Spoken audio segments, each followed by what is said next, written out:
Sarah pays her state income taxes online.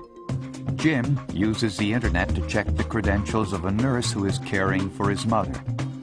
Ellen registers her new corporation online, but also explores state bidding opportunities for her company. Sam, a local first responder, goes online to communicate with the state's Emergency Operations Center during a hazardous materials incident. The Johnson family counts on electronic transfers to ensure they receive their monthly child support. These citizens love the convenience of online government services. They, like all of us, have come to enjoy online government 24/7. And, as in every other facet of today's life, from banking and shopping to travel planning and investment, people rely on these services. It makes their lives easier, and they simply assume that it's secure, accurate, and reliable. But is it? What if their check didn't come? What if her identity was stolen? What if he couldn't communicate in a time of crisis? What if an unqualified nurse is permitted to practice? We may not consider these events until they happen, but they could happen. And once they occur, these citizens and many others like them may never trust government again. Governments know where you work, where you live. We know your date of birth, we know where you live, we know your social security number. They know what you make.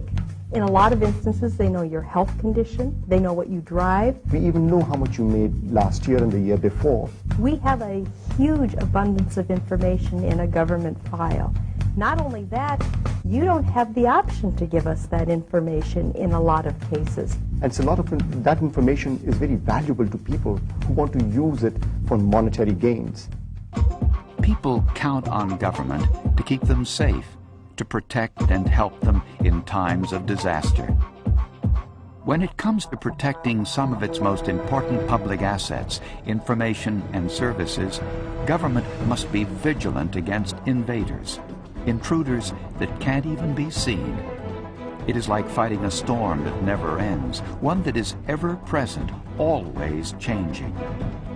Is your government's technology perpetually in a state of alert? If not, the results can be disastrous for everyone involved.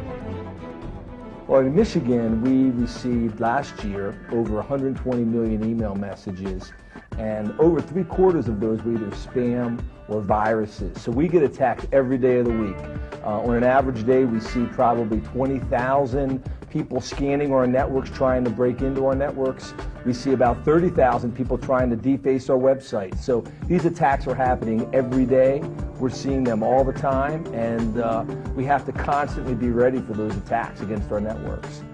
The bad guys are getting more sophisticated. They're getting more focused on what they want to do.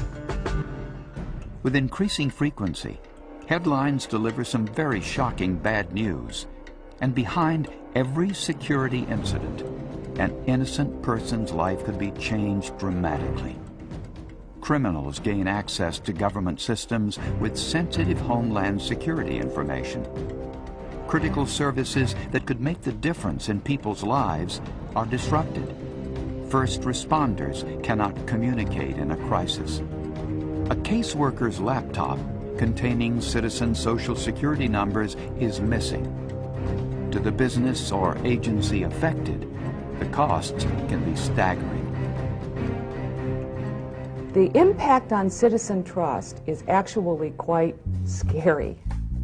Citizen trust is something that if you ask people, I would tell you right now on the street, most people would say, I don't trust my government. We want our citizens to do more with government, if you will, online rather than inline. So when something does happen to my information at a government level, citizens just absolutely back away and say, I knew it was going to happen. I knew something was going to happen to this information. It's hard to measure, and it's impossible to get back once you lose it. It's the stuff of movies and TV drama, Hackers breaking in to bring down computer systems, to compromise sensitive information, to steal millions of dollars and to gain new identities. Unfortunately, there's nothing fictional or entertaining about a security breach. It's sort of that world of we don't put the traffic light in at the intersection until somebody gets run over. The problem with electronic security, cyber security world, is we can run over half the town in one incident. When it comes to the war waged in the electronic world, no one is exempt. From the smallest local government to the largest business enterprise, everyone who stores data or provides online services faces an ongoing threat and a variety of enemies. Computer hackers are no longer just mischievous annoyances. They are full-time professionals, profit-motivated, and increasingly connected to organized crime. They may be operating from half a world away. They are technologically sophisticated and adaptable. They are ready to aggressively avert security measures, ready to take advantage of security lapses. State governments, by their very nature, are visible targets sitting in the openness of government transparency. The bad guys have a lot of good tools and they have a lot of good knowledge. So your security defenders, whether it's the IT guy, whether it's your staff and so forth, we have to raise their education level. We have to make them the best defenders so that they can ward off all of these various attacks that the bad guys are perpetrating on us. And that is what really the challenge is. We have to give people the proper tools. We have to give them the best tools. We have to evolve those tools as the industry evolves them so that we can basically stay one step ahead of the bad guy. And because they're ever evolving, we have to do the same. Sometimes the enemy or an unwitting accomplice is within.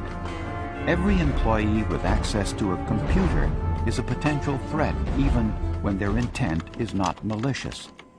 With just a few keystrokes or accidental click of a mouse, an employee can disrupt government services or release important personal and sensitive information into the public domain.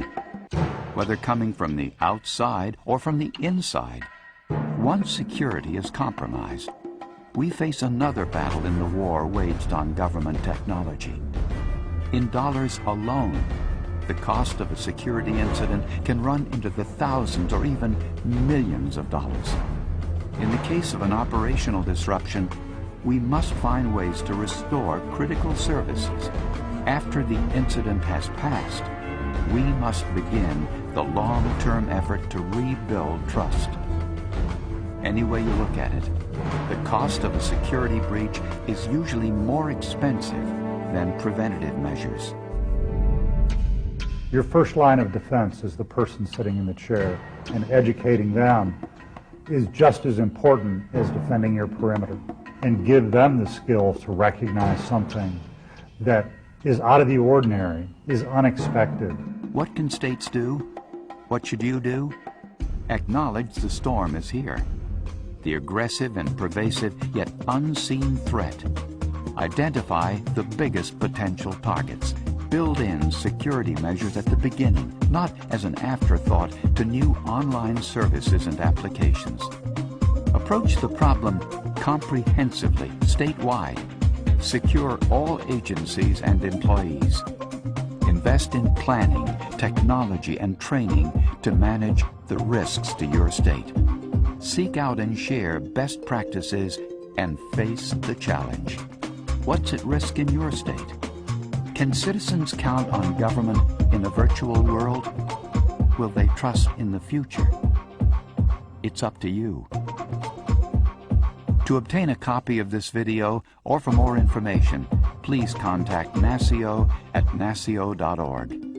Funding for this NASCIO video was provided by CA Inc., Cyber, EMC, Motorola, NIC, Red Hat, SunGuard Availability Services, Symantec, Unisys, Verizon Business Security Solutions, powered by CyberTrust.